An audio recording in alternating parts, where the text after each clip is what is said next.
We're not even, wow, we're not even, well, we are now 39 verses into the Gospel of Mark. It's taken us several weeks to get there. Probably longer, in fact, than it took all of that action to happen. But we're 39 verses into the Gospel of Mark, and somewhere around verse 36, 37, Jesus needs a break. It's not like he hasn't been busy. In fact, he hits the ground running. There's no backstory. There's no infant story of Jesus in Mark, followed by a big gap of no information until he's an adult. Mark starts right in. Here's Jesus. He's baptized in the Jordan. He sees the dove. He hears the voice saying, "This is my beloved son." He goes off into the wilderness and finds himself, and he calls the first disciples. He gets to work. He is teaching. People are amazed at his teaching. He casts out a demon. They're just, where does this authority come from? And then they go to the house of Andrew and Simon for supper. Here's how I think this story, let me say it this way. Here's how I think we hear this story. Jesus has already been teaching in the synagogue. He's already been working today. It's getting a little bit late in the day, and they're looking for something to eat. Simon says, "Hey, we're in my neighborhood. Why don't we go to our place? I'm sure we can grab a bite to eat there." Jesus probably said, "Are you sure that's a good idea? Maybe you should just like send a message ahead, like call ahead, let them know we're coming." No, it'll be fine, says Simon. So they get there. Simon's mother-in-law isn't feeling very well. And I imagine Simon kind of going, "Oh, all right. Well, can you make a supper anyway?" And Jesus saying, "No, Simon, hang on a second." And he probably sits down with her and he says, What's going on? How come you're not feeling well? And she might have just been tired working too hard. She might actually have a fever. She might just need a break. And Jesus probably said, why don't you lie down for a bit, have a nap? We'll all just kind of chill for a while and then see how you're feeling. Simon, bring her a glass of water. She has a little nap. She feels a little bit better. You know what? I think I can make you guys supper now. "Are you sure?" says Jesus, "because we can help with that. It's no problem." No, I can do that. In the background, Simon's probably going, "Well, I certainly hope so, because that's your job." They have supper, and there's a bunch of people at the door. And I imagine Simon and Andrew are probably like, what are these people at the door? And Jesus was like, "They came to see me. I'll go talk to them. We'll sort stuff." He goes out, he heals some people. He casts out some demons. Working hard. It's getting late. In fact, it's too late to move on, and so Jesus is kind of like, "Well, I guess we should find somewhere to stay." And Simon and Andrew were probably like, "No, hey, it's our place. You guys can stay here." And in the background, the mother-in-law, again, is probably going, Jesus would be like, "Are you sure that's okay? I just feel bad like imposing." No, it's fine. And in fact, of course, the mother-in-law is probably polite enough to say, "No, it's fine. We got a shed or a barn at the back. You guys can stay in there." Simon and Andrew, of course, would have their own rooms, but they go out and they sleep. And finally, Jesus gets to sleep. And he gets up early in the morning and he goes off by himself. He goes off by himself to pray. I imagine that prayer began with, "Dear God, I am so tired already." I mean, we've only been at this 28 verses worth, but I'm tired already. I just need a break. And he wonders and ponders things, and he talks to God about how stuff's going. I don't think he's checking in with the boss, by the way. I think he's just sharing with God, taking some time apart where he can just re-energize. Of course, the rest of them get up and they go out looking for him because they can't find him. He's not there. They find him. And I imagine that Simon's tone is a little bit, when they find him, is a little bit like, "Where have you been?" People are waiting to see you. Like, you have stuff to do. What are you doing out here? And Jesus very patiently says, you're right. Let's get back to work. Come on, we'll move on to the next town. There's lots of work to do. That's, after all, why I called you disciples in the first place, to help me, is to help me, because there's so much to do. And so off they go. In other words, the story seems to be filled with expectations that must be met and the need for us to remember how much energy that takes. See, I think, of course, in the first century, there'd be the expectation. That's the mother-in-law's job. Take care of people, take care of the house, feed people. That's what they do. But they need a break too. How are you supposed to do that without the energy and the strength to do that? You need care, consideration. Jesus uses a lot of energy. He's been teaching in the synagogue already. He's already cast out a demon in front of people in the synagogue. That's why the crowd came. And then he's got all of these people to deal with. And finally, at the end of the day, he's got to crash. And then he goes off by himself to pray. We hear that expression more than a few times in the Gospels. Jesus goes to a solitary place to pray. And I think in our heads, of course, we have that vision of the very solemn and holy Jesus, probably on his knees and with the hands, praying fervently. I think first of all, Jesus needed a break. And secondly, I think he was just talking to God about how things were going. In a way that, see, that was the thing that for Jesus, maybe that was the thing that gave him not only that space, but that opportunity to recharge, to refresh himself. And the walk might have helped too. Being by himself might have helped. He might have gone for a swim. He might have gone and seen some kids playing ball on the street and gone and played ball with them. Whatever he did, the point is that it isn't just an opportunity for Jesus to go and do more work. It's an opportunity for Jesus to have some time for himself so that he can do the work. And whatever it was that he was doing that refreshed him, it began with prayer. Prayer may not have been the only thing, but it began with prayer. It began with Jesus talking to God. It began with Jesus sharing with God and wondering.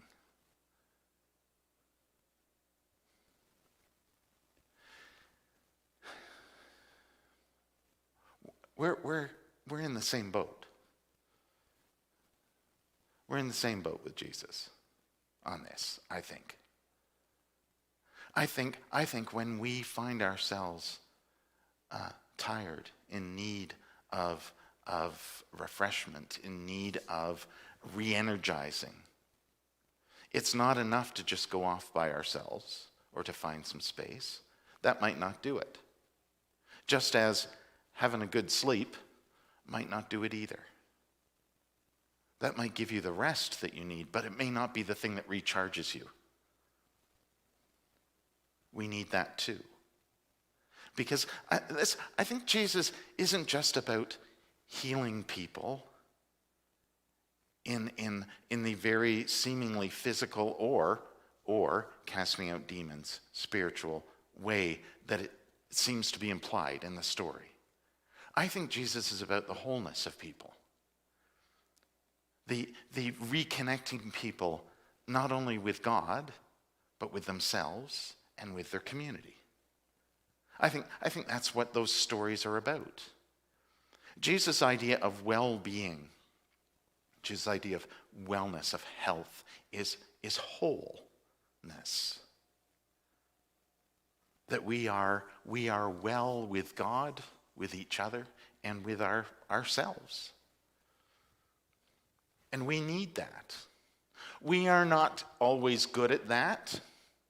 He said, speaking directly to the people who push themselves and push themselves and push themselves until they can't go any further, and then they decide to have a break, sooner. That's the trick, isn't it? That's the trick to this, is to know when you need the recharge, to know when you need to be refreshed.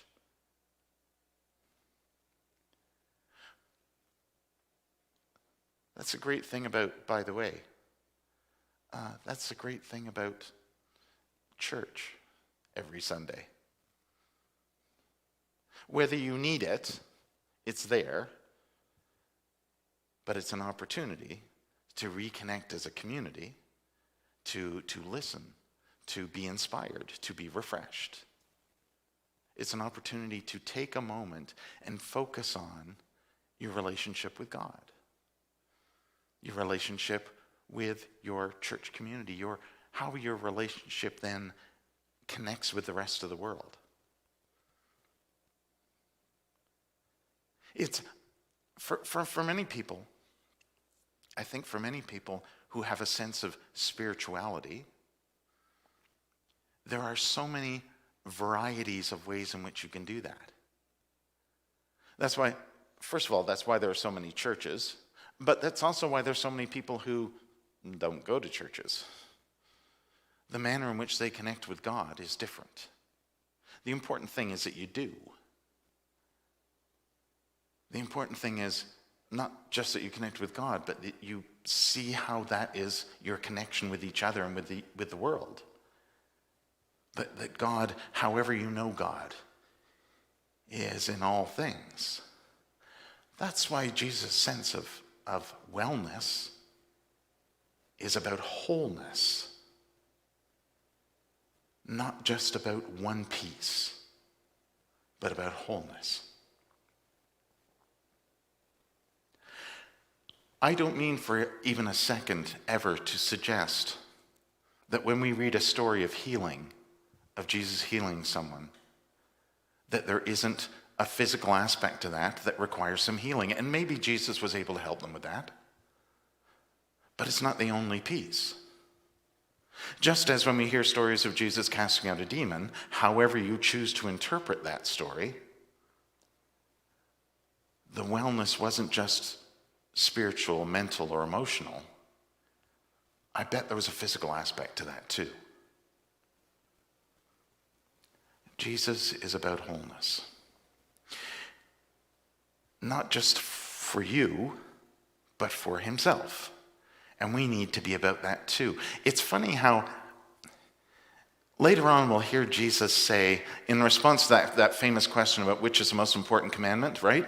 Jesus says, love God. And also, love your neighbor as yourself.